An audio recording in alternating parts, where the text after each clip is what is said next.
and you plan to get the rental income from it for the next 10-20 years, if you are in that position, maybe you might just decide to proceed.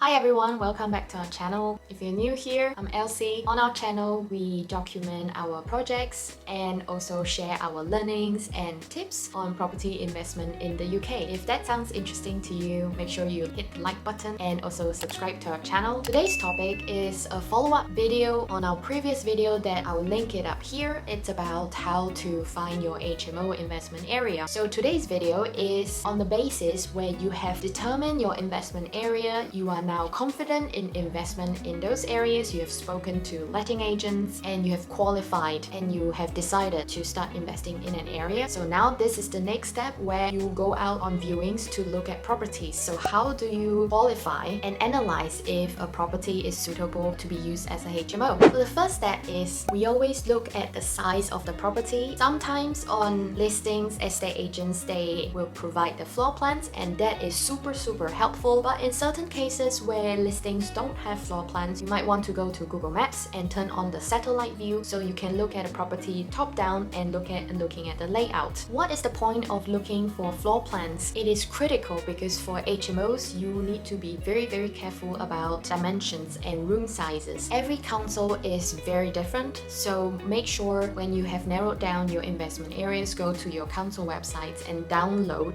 the HMO standards and guidelines. If they don't have it on their website, make sure you email the council and ask for such a document. Some councils may require 6.5 square meters for a single occupancy room. Some councils might require a separate living room on that basis. And if you don't have a separate living room from the kitchen, your room for single occupancy might have to be 10 square meters, 10.2 square meters. Some councils are very strict about it, so make sure that you definitely check for the floor plans and room sizes. For those listings that don't have floor plans, when you go out to view the properties, make sure you bring along a measuring tape with you to measure up the room and make sure that they are big enough for HMO rooms. The next tip is when you are looking at the floor plans or viewing the properties, we often ask ourselves how many ensuites can we fit into the house. The prerequisite is you have done your area research, you have spoken to letting agents in the area and you know what is required. Do people like to share a bathroom in the area or do they prefer to have their own ensuites? What is available on the market? How are your competitors doing? Are they offering big studio size rooms and big ensuites, or are they offering 3 bedrooms sharing 1 bathroom?